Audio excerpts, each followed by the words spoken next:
Hola amigos, ¿cómo están? En esta ocasión, como casi siempre, está conmigo Alejandro Gandara. Un día que me perdí ¿Es suficiente para en castigarte los en las estepas de la búsqueda de la chuleta? del alcohol. Raúl, qué gusto saludarte. A ti y a todos los Igualmente. amigos que siempre están pendientes de otros ángulos. Es bonito estar aquí, como siempre, Qué como todos bueno, los días, en este parque que al sur de la ciudad, donde vemos pasar muchas personas, sus carros nos saludan. Siempre estos parques son lindos. qué bueno, qué bueno. Ha sido una fortuna para nosotros poderlo hacer así. Así es. Les queremos comentar que nos encontramos ante una situación crucial. ¿A qué me refiero?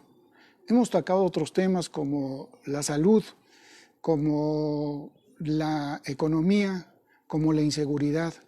¿Hay otro que sea también crucial, que sea definitivamente importante? Sí, sí lo es. La composición de la Cámara de Diputados, por un lado, y el Instituto Nacional Electoral, antes IFE. Me refiero a lo siguiente. Cuando Morena llega a la Cámara de Diputados, no tiene mayoría. Pero en lo que van estos 2 años, 44 diputados han saltado de un lado a otro.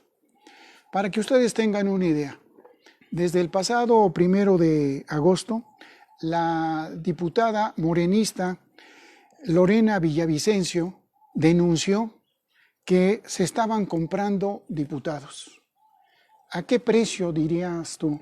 5 millones de pesos por cada diputado que dejaran el PRI, que dejaran Movimiento Ciudadano para irse al PT y desde el PT solicitar y prácticamente exigir la presidencia de la Cámara de Diputados.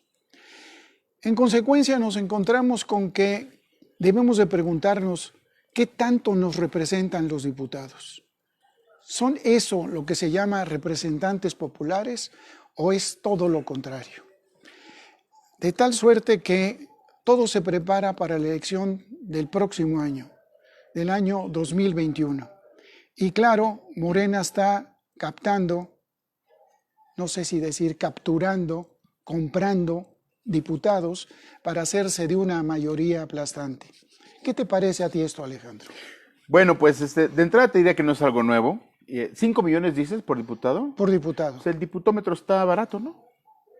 Porque Que es la medida con la que se compra un diputado. 5 millones no se me hace mucho dinero.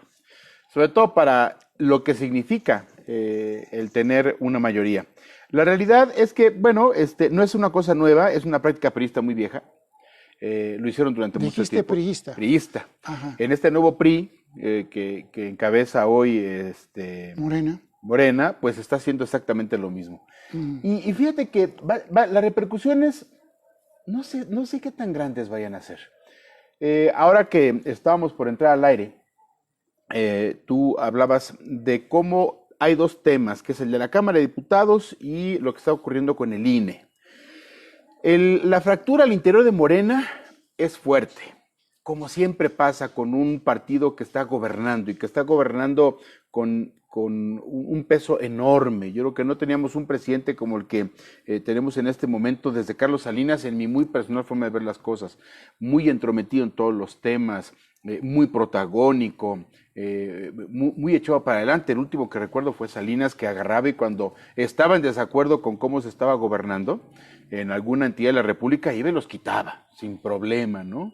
Y los hacía después secretarios de asuntos sin importancia y después desaparecían. Entonces creo que el presidente está en ese ánimo. Morena, completamente supeditado a las decisiones del presidente. El Congreso morenista federal, completamente supeditado a las decisiones del presidente. Y todo esto en un contexto muy interesante que es la renovación de la presidencia de ese partido. Con un personaje, no sé si tú estés de acuerdo conmigo, que nos agarró a todos con las manos en la puerta.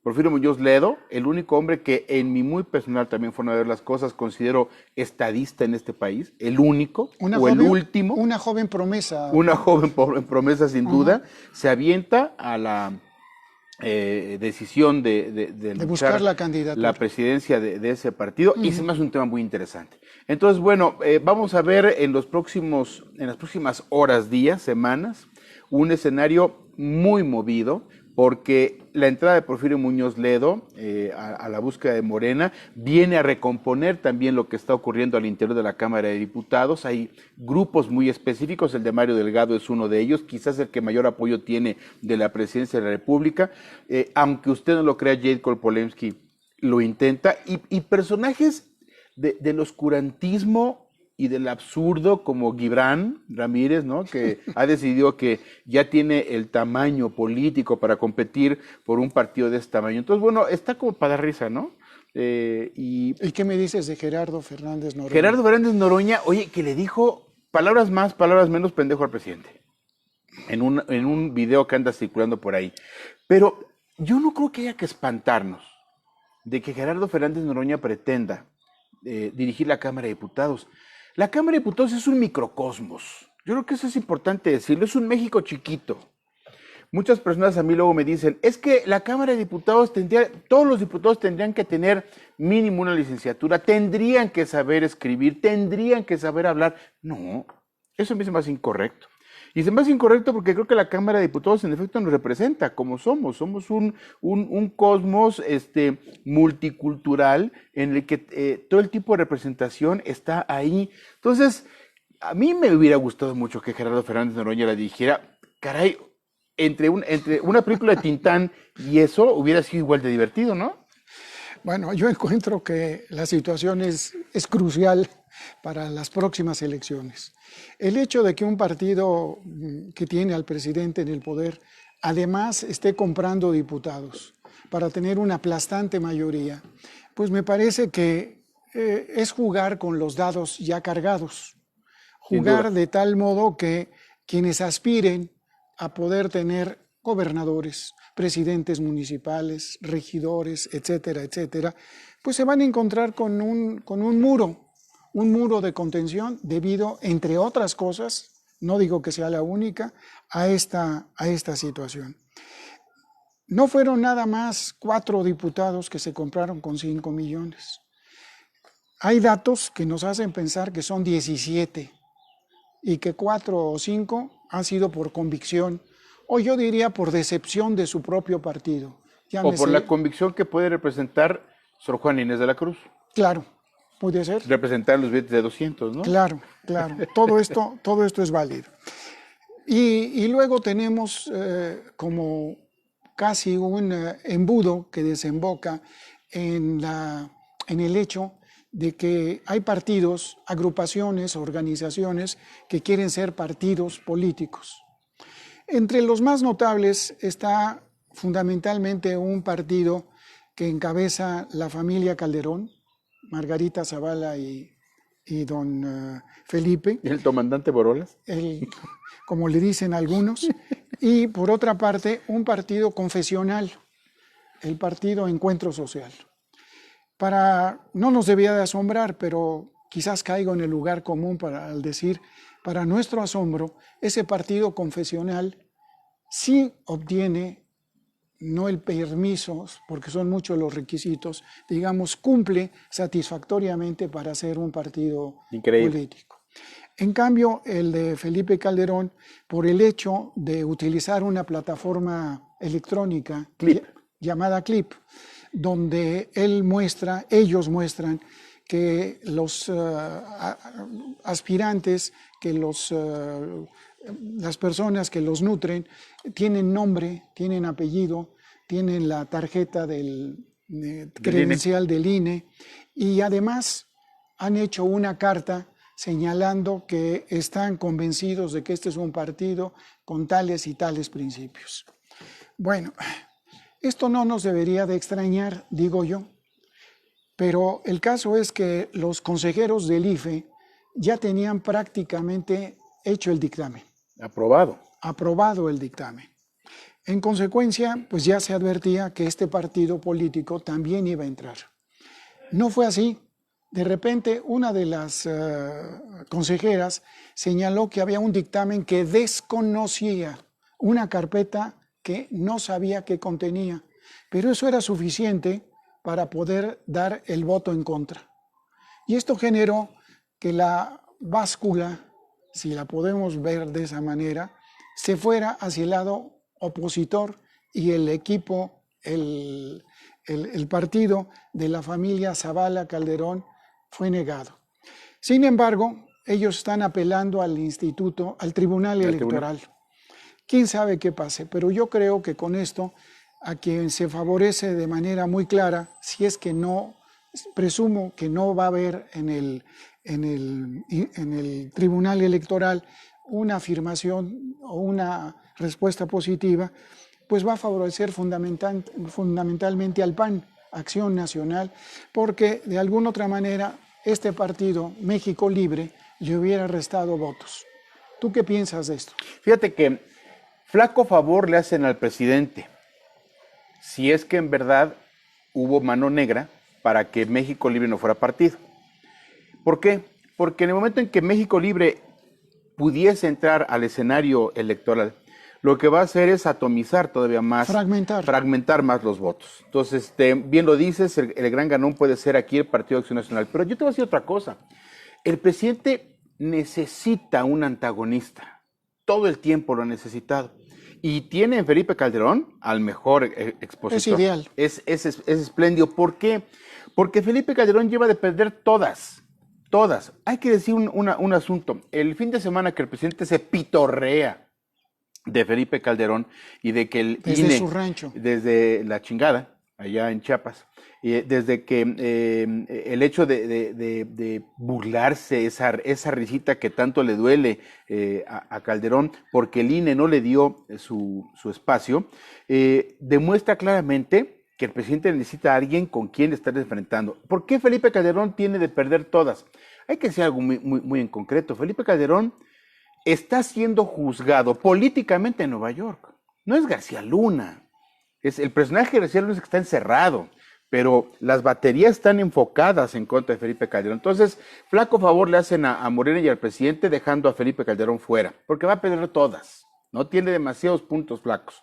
Entonces, ese es un tema muy interesante. Y el otro es como el INE, en mi muy también personal forma de ver las cosas, creo que el INE se cura en salud y le pasa la responsabilidad al tribunal para que él tome la decisión de darle el sí a México Libre. Yo creo que sí le van a dar la oportunidad a México Libre. Esto, Alejandro, le resta credibilidad, ¿Pero cuál credibilidad? Al INE, le resta al tribunal. Solidez. No, porque la decisión la va a tomar el tribunal. Claro, pero el Instituto Nacional Electoral, que tanto trabajo nos ha costado darle esa consolidación y esa estructura, en este momento está siendo vilipendiado. No hay más que ver las distintas páginas editoriales de casi todos los diarios. Y claro, al pasarle la papa caliente al Tribunal Federal Electoral, pues serán ellos quienes decidan. Sí, busca hacerse un poco un lado. Pero ¿qué sucede con la imagen del Instituto Nacional Electoral? La imagen está trastocada desde que el presidente se le echó encima. Y toda la base baile y golpea al Instituto Electoral. Yo creo que el instituto ha hecho un buen trabajo, es mi forma de pensar.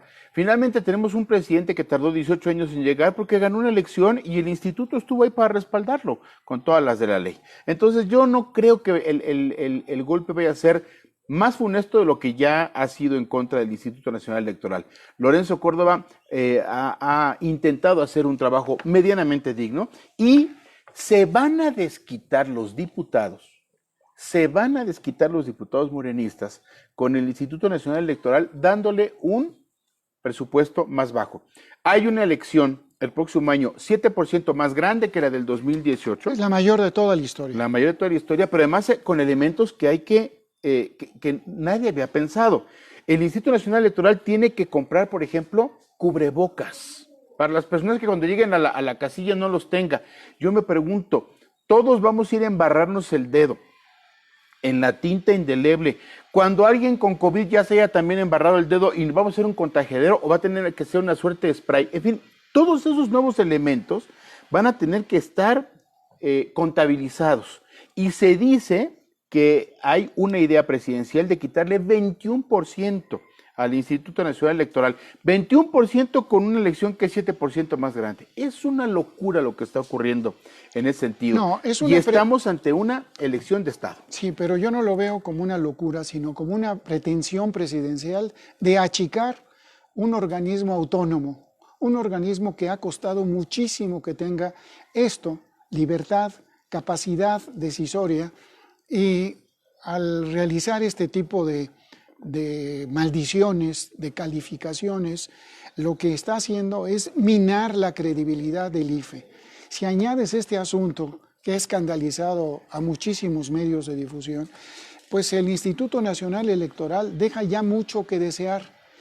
Habría que preguntarse, ¿necesitamos otro? ¿Otro? Ya no. Ya. Dice Félix Salgado Macedonio que sí. Bueno, pero ¿quién es Félix Salgado Pues un Macedonio? loco, pero es senador de la República y quiere que se llame el Instituto Electoral del Pueblo, una cosa así, ¿no? Magnífico título. El IEP. El IEP. Bueno, yo te diría que entrados ya en estos gastos, lo que estamos viviendo, vuelvo a insistir, no utilizo una palabra más de 2 veces, pero a mi modo de ver es crucial para el destino más tarde del país. Vamos a prefigurar algunos escenarios. Con la capacidad que hoy tiene el señor López Obrador para poder hacer y deshacer, que es lo que más le gusta, nos enfrentamos en una condición de franca vulnerabilidad. Es decir, estamos en manos de lo que él quiera hacer, ya sea en el área que tú menciones, incluso la educativa que pudiéramos pensar es muy lejana, o la ciencia, o la defensa, o al contrario, la no defensa de las mujeres en el feminicidio. En consecuencia, abarca todo el espectro, todo el arco iris de las distintas posibilidades. Y con esto tiene un refuerzo adicional. ¿Qué escenarios podemos prever? Tú que manejas mucho las encuestas y seguramente estás al tanto de todas ellas, ves ya sea en la gráfica de pastel o a través de las barras que la única posibilidad que les queda a los partidos opositores en el momento en que despierten será unirse, aliarse. De otra manera, yo no veo cómo un partido cualquiera que tú menciones pueda ganar una gubernatura. No veo cómo. Imposible. De las 12 que se disputan, quisiera pensar que Movimiento Ciudadano, el PT, el PRI, Acción Nacional, el que fuera, pudiera obtener una gubernatura. ¿Es posible esto de 12? Yo creo que no. Tristemente creo que no. Porque en política la suma no es aritmética. O sea, el hecho de que todos los opositores que tengan un número, al juntarse puedan dar la pelea, ese análisis es incorrecto, porque si yo soy un fuerte integrante del Partido de Acción Nacional y veo que se van a aliar con el PRI y no me gusta, entonces a mí ya no me cuentan, ¿no? Yo en esta suma no tienen mi voto. Entonces yo creo que la realidad es que yo sigo pensando, como lo hemos trabajado en otras ocasiones aquí, en otros ángulos, que Morena va a arrasar. No veo una oposición que ni siquiera uniéndose pueda llevar algo de sensatez. Y pongo un ejemplo de lo que está pasando en política ahorita. En Nayarit acaba de salirse un importante diputado local priista, renuncia para irse al PAN. Y entonces el priismo, el presidente del PRI hizo una carta tan ridícula diciendo que afecta la tradicional honestidad y moral priista. O sea, no sean mameyes. ¿Cuál tradicional honestidad y moral priista? Repite el nombre del individuo. Enrique Díaz se llama el presidente del partido allá. Dices, ¿cuándo alguien ha visto en la historia de este país un priista honesto y moral? ¿No? Bueno, fíjate nada más la locura. Entonces, están sin rumbo, no tienen orientación. El Partido de Acción Nacional tiene que ir a robarse un candidato a otro partido porque no tiene cuadros competitivos, y así se van a ir a presentar. En el caso específico que quiero ejemplificar en Nayarit, contra un Navarro Quintero que trae 42% de intención del voto. que es el morenista, actualmente senador de la República. No se puede competir así. Bueno, y muchas personas que nos ven van a decir, ay, acá en Coahuila la cosa está así, y acá en Hidalgo la cosa está de esta manera, y no hay forma, porque no se ha puesto ningún partido a trabajar en liderazgos. Y yo te voy a decir otra cosa. Yo le pregunto a un joven de 18 años, que ya tiene su trámite y su credencial de elector, ¿le interesa lo que ha pasado en el PRI? ¿Le interesa la historia de cómo Gómez Morín construyó el PAN? No les importa a nadie, hombre. Y además sumergidos en una de las crisis más graves que ha tenido la humanidad, en la que, caray, no podemos ni salir. Nosotros salimos aquí al aire libre a este parque público por prudencia y por sensatez, pero dime cuántas personas crees tú que el próximo año van a decir, vamos a ir a votar. Primero, es un riesgo salir a votar. No sé cómo va a estar la casilla, si va a estar sanitizada o no. Y súmale ese asunto, que además no hay por quién. Va a votar la base dura de Morena, es la que se va a mover, y además la belleza del presidente cuando dice que todo mundo, los partidos políticos rebajen el 50% de los presupuestos. Pues claro, porque desde la presidencia le dicen a Morena, ahí está tu 50 y otro poco más para que no te angusties en la elección. Vamos a ver una elección guinda el próximo año, en las entidades de las repúblicas, con un Congreso mayoritario y con una oposición que va a quedar embarrada en el piso. Embarrada en el piso. Sí, bueno, ahorita estás hablando y dijiste de algún modo una palabra de lo más importante, el presupuesto. Mientras tú y yo estamos hablando, en la Cámara de Diputados comienza el debate sobre el presupuesto para el año próximo, para el año 2021.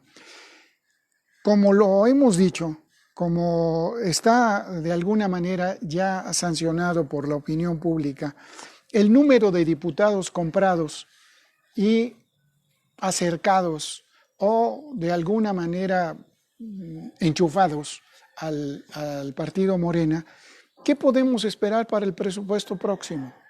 ¿Qué podemos esperar cuando hay obras faraónicas como el Tren Maya, como el nuevo aeropuerto de Santa Lucía? Que los mamuts lo tienen parado. Así es, por todos los restos prehistóricos. ¿Qué podemos esperar cuando sigue la epidemia con toda su fuerza, cuando la educación está verdaderamente en una condición como nunca antes había estado? ¿Qué podemos esperar de ese presupuesto? ¿Más de lo mismo? No, yo creo que peor de lo mismo. Peor de lo mismo. Migajas para quienes y presupuesto para lo que el señor presidente quiera. Sí, la verdad es que vamos a vivir, el propio secretario de Hacienda lo ha dicho, va a ser un año muy complicado, la crisis económica viene muy fuerte. Hoy salieron en varios diarios de circulación nacional algunas aproximaciones de la realidad de lo que podrían ser los contagios en este país. Se habla de 1 millón de contagiados, se habla de 100,000 muertos, ¿no?, que no están contabilizados por el prócer López-Gatell. Habría que añadirlos a los 67,000. Sí, más lo que dice López-Gatell, en un escenario en el que aquí en la Ciudad de México ya entramos a semáforo naranja, amarillo el próximo lunes, y ya se van a poder abrir los cines. Los gimnasios. Los gimnasios y los restaurantes se van al 60%, o sea, un descontrol total, ¿no? Y este modelo en el que le tienes que sumar además el que la población estamos todos muy temerosos. Ciertos grupos, ciertos sectores de la población estamos muy temerosos. Hay una enorme responsabilidad en ciertas capas sociales, enorme irresponsabilidad, donde están los mercados sobre ruedas, donde están los tianguis en la zona centro, y no hablo solamente de la Ciudad de México, sino en diferentes puntos. La falta total de control de los gobiernos sobre el transporte público, que no hay manera de controlar por parte de la autoridad. Sí, entonces, sí, es un escenario catastrófico, pero además con elección. O sea, todo mundo bombardeándonos con una avalancha de tarugadas, porque así va a ser. La mayor parte de los partidos políticos en eso va a estar, y va a ser un escenario en el que los recursos económicos no van a fluir para lo esencial. La educación, tú lo decías, oye, la UNAM, con un nivel de deserción nunca visto en este país. ¿No? Imagínate nada más cuando en ese momento fundamental en el que este país debería de decir, ahí les va todos los recursos para que en la ciencia y en la tecnología ayuden a este país y podamos salir adelante, ¿no? De cada 10, 7 se van a ir. Es una tragedia. ¿Qué país estamos viviendo y le estamos compartiendo a nuestros hijos y nietos es grave. Bueno, pero no somos pocos los que nos preguntamos qué es lo que hay que hacer. No solamente es responsabilidad de los partidos políticos, que en este país, gracias a la forma democrática que nos hemos dado, es a través de los partidos políticos como se tiene acceso al poder. Aunque existen otros países también donde existen candidatos independientes, pero no son lo suficientemente fuertes, aunque la experiencia de Emmanuel Macron en Francia es definitiva. En solo 2 años constituyó un partido y llegó a la presidencia. Pero lo pongo como un caso excepcional, como un caso en estos tiempos único. ¿Qué se puede hacer el simple ciudadano cuando vemos datos menos, datos más? Depende de la fuente que tú consultes, lo que estás calificando como una tragedia nacional en todos aspectos. ¿Cuál es la responsabilidad de cada uno de nosotros como individuos? No me refiero a situaciones corporativas o de organización. ¿Qué se puede hacer? Aprender a votar. Y la mejor manera de aprender a votar es poniendo atención a lo que los candidatos vienen y nos dicen. A cuál es la propuesta temática que traen en boca para conquistar nuestro voto. Y lo digo de una manera muy sencilla. Si un candidato a un puesto de elección popular va a llegar en estos días a nuestra casa, el proceso electoral ha empezado, pero la pesadilla pesada se viene pronto, tenemos que poner atención a aquello que nos propone para mejorar nuestra vida. Si usted en su colonia no tiene agua potable y llega un candidato y te dice, yo te voy a poner agua potable, ¿vas a votar por él? Tiene que especificarnos, antes de tomar la decisión de votar por él, tiene que especificarnos de dónde va a sacar el dinero, cómo es que va a llevar el agua potable, quiénes van a estar involucrados y cuándo se empiezan a sentir los beneficios.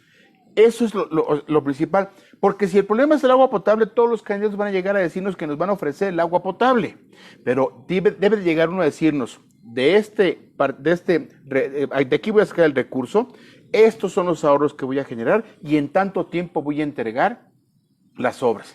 Y si aprendemos a votar, nos vamos a dejar de estas frases de que es que tantas veces que este fulano ha participado ya le toca, que mire cómo nos estamos por eso, y esta persona mira qué guapo es, ya vimos la debacle en este país por andar votando por un copetón con esas características. Entonces creo que ya no es responsabilidad de los políticos lo que nos ocurre, creo que es responsabilidad de los ciudadanos lo que nos está pasando, y el primer paso es aprendamos a votar entendiendo que aquello que nos están proponiendo lo tenemos que enjuiciar antes de entrar a la propia casilla. Bien, pero todo esto supone por parte de quien va a votar, 1, información, ¿Sí? Y 2, conciencia. Sí. Sin estos 2 elementos, aprender a votar es prácticamente imposible. Correcto. Rebeca me está haciendo señas de que nos debemos de ir porque a este lugar van a llegar otras personas y nos tenemos que retirar. No sin antes agradecerte muchísimo Raúl. esta charla y a usted decirle que 2 elementos son fundamentales: información y conciencia de lo que estamos viviendo. Muchísimas gracias y hasta la próxima. Hasta pronto.